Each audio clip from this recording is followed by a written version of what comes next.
देश की राजधानी में इतनी बड़ी घटना हो गई। कल से दर्जनों बार गृह मंत्री के दफ्तर पर फोन कर चुका अमित शाह के दफ्तर पे, समय मांग रहा हूं कि भाई मिलने का समय दे दीजिए गृह मंत्री जी, कानून व्यवस्था की हालत दिल्ली में बद से बदतर हो गई है। मैं अमित शाह जी से कहना चाहता हूं, अगर आपसे दिल्ली की कानून व्यवस्था नहीं चल पा रही है तो दिल्ली को बर्बाद मत कीजिए। आपके गृह मंत्री बनने के बाद दिल्ली के न्यायालयों में हत्या का मामला आया, दिल्ली में छात्रों को दौड़ा दौड़ा के पीटा गया, वकीलों को दौड़ा दौड़ा के पीटा गया।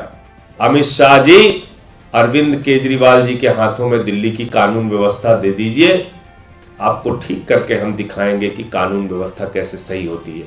आपने देखा इस पूरे मामले में एक चश्मदीद ने बताया, उसने 22 बार कॉल।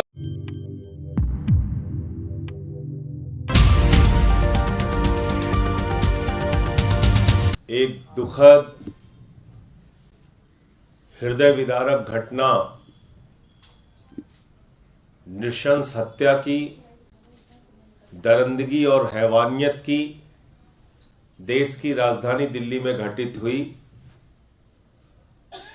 और उसमें जिस प्रकार से पूरी की पूरी भारतीय जनता पार्टी आज उन दरिंदों के, उन हैवानों के पक्ष में खड़ी है, यह साफ तौर पे दिखाता है कि देश भर में कहीं भी बलात्कार की घटना हो, हत्या की घटना हो, कोई बहुत बड़े भ्रष्टाचार की घटना हो, अगर उस व्यक्ति का कनेक्शन दूर दूर तक कहीं बीजेपी से है तो पूरी की पूरी बीजेपी और उनका शासन तंत्र उनको बचाने में खड़ा हो जाता है। कंजावला की भी घटना इसी बात का सीधा उदाहरण है, जहां पर भारतीय जनता पार्टी का एक नेता मनोज मित्तल इस नृशंस, दरिंदगी भरी, हैवानियत भरी हत्या का जिम्मेदार है। अपने साथियों के साथ ऐसा काम करता है जिसका उदाहरण आपको तालिबान में दिखेगा। ऐसा काम उसने हिंदुस्तान की राजधानी दिल्ली में किया, घसीट कर कई किलोमीटर तक एक लड़की की हत्या कर दी। और उसके बाद पूरी की पूरी दिल्ली पुलिस मामले की लीपापोती में, हर बात पर प्रेस कॉन्फ्रेंस करने वाले, हर बात पर आम आदमी पार्टी की सरकार के खिलाफ मोर्चा करने वाले भारतीय जनता पार्टी के नेता, इनके सांसद, इनके विधायक, इनके तमाम केंद्रीय मंत्री आज चूहे के बिल में छुपे हुए हैं। एक शब्द निंदा के किसी के मुंह से नहीं निकले अब तक। और तो और छोड़ दीजिए, वो मनोज मित्तल, आज तक भारतीय जनता पार्टी ने उनको अपनी पार्टी से निकाला नहीं। ऐसी दरिंदगी, ऐसी हैवानियत की घटना को अंजाम देने वाला आरोपी अभी भी भारतीय जनता पार्टी में है। भारतीय जनता पार्टी ने उसको निष्कासित नहीं किया, क्योंकि बीजेपी कहती है उन्नाव कांड करो हम तुम्हारा साथ देंगे, हाथरस कांड करो हम तुम्हारा साथ देंगे, शाहजहांपुर में चिन्मयानंद जी का कांड होता है, अभी वो फरार है 376 के मामले में, कोर्ट के सामने पेश नहीं हो रहे हैं, पूरी बीजेपी उनके साथ, उनके बचाव में खड़ी है। भारतीय जनता पार्टी बलात्कारियों को, हत्यारों को पूरे देश में बचाने का काम कर रही है।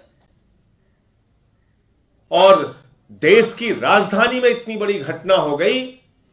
कल से दर्जनों बार गृह मंत्री के दफ्तर पर फोन कर चुका अमित शाह के दफ्तर पे, समय मांग रहा हूं कि भाई मिलने का समय दे दीजिए गृह मंत्री जी, कानून व्यवस्था की हालत दिल्ली में बद से बदतर हो गई है।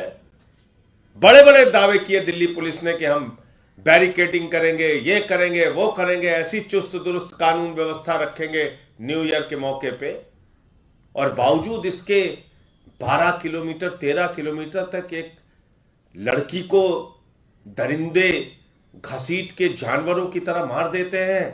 ऐसी घटना पे मैंने अमित शाह जी के यहां चिट्ठी भेजी, मेल भेजा, मेल के द्वारा उनको सूचित किया, उनको फोन कई बार किया, उनके ऑफिस में फोन किया, ऑफिस से कल बताया गया आज समय मिल जाएगा। अभी तक हमारे सांसदों के प्रतिनिधि मंडल को मिलने का समय देश के गृह मंत्री ने नहीं दिया, जिसके अधीन दिल्ली की कानून व्यवस्था है। पूरी की पूरी बीजेपी, पूरी की पूरी भारतीय जनता पार्टी आज एक ही काम कर रही है, वो मनोज मित्तल जो भारतीय जनता पार्टी का नेता है उसका बचाव कैसे किया जा सके। कल से कहानी भी गढ़ी जा रही है, उसको अलग एंगल देने का प्रयास किया जा रहा है, मामले को तोड़ मरोड़ के लीपापोती करने का प्रयास किया जा रहा है। यह सब कुछ किसके इशारे पर हो रहा है? बीजेपी के नेताओं के इशारे पर हो रहा है। भारतीय जनता पार्टी अपने उस दरिंदे नेता को अभी तक निष्कासित नहीं कर पाई, तो आप लोग समझ सकते हैं कि क्या संवेदनशीलता है इनकी। अभी भी वो बीजेपी में है, उसको पार्टी से निकाला नहीं। तो इसलिए मैं अमित शाह जी से कहना चाहता हूं, अगर आपसे दिल्ली की कानून व्यवस्था नहीं चल पा रही है तो दिल्ली को बर्बाद मत कीजिए। आपके गृह मंत्री बनने के बाद दिल्ली के न्यायालयों में हत्या का मामला आया, दिल्ली में छात्रों को दौड़ा दौड़ा के पीटा गया, वकीलों को दौड़ा दौड़ा के पीटा गया, गैंगवार दिल्ली की सड़कों ने बर्दाश्त किया, देखा, गैंगवार की घटनाओं का गवाह बना दिल्ली। अगर कानून व्यवस्था संभल नहीं पा रही है, इसको छोड़ दीजिए। अमित शाह जी, अरविंद केजरीवाल जी के हाथों में दिल्ली की कानून व्यवस्था दे दीजिए, आपको ठीक करके हम दिखाएंगे कि कानून व्यवस्था कैसे सही होती है, कैसे कार्रवाई होती है अपराधियों के खिलाफ, माफियाओं के खिलाफ, बलात्कारियों के खिलाफ, हत्यारों के खिलाफ। आपका पूरा का पूरा तंत्र, पूरी की पूरी पार्टी ऐसे अपराधियों के संरक्षण में लगी हुई है। मैं यही कहना चाहता हूं कि देश के गृह मंत्री की इतनी बड़ी संवेदनहीनता कि ऐसी घटना के बावजूद कल से लेकर आज तक कई बार, दर्जनों बार फोन करने के बाद, चिट्ठी लिखने के बाद, मेल करने के बाद समय न देना इस बात को दिखाता है कि भारतीय जनता पार्टी और उनकी सरकार और उनके नेता ऐसे दरिंदों को बचाना चाहते हैं, उनके खिलाफ कोई निष्पक्ष कार्रवाई नहीं करना चाहते। बीजेपी जब इस घटना को लेकर संवेदनशील है ही नहीं, बीजेपी जब इस घटना को लेकर अपने पार्टी के नेता मनोज मित्तल को बचाने पर लगी हुई है, उसके साथियों को बचाने पर लगी हुई है, तो पुलिस पे कार्रवाई कैसे करेगी? आपने देखा इस पूरे मामले में एक चश्मदीद ने बताया, उसने 22 बार कॉल किया, पीसीआर को बताया, सामने से गाड़ी गुजर रही थी, पुलिस वाले शांत बैठे हुए थे, उसके बावजूद उनके खिलाफ कार्रवाई नहीं हो रही है। अरे भाई, बीजेपी ने अब तक उस मनोज मित्तल को निकाला नहीं पार्टी से। आप सोचिए कितनी बेशर्म पार्टी है बीजेपी। उस मनोज मित्तल को अभी तक उन्होंने ऑफिशियली अपनी पार्टी से निकाला तक नहीं, तब बताइए किस पुलिस वाले पे कार्रवाई होगी?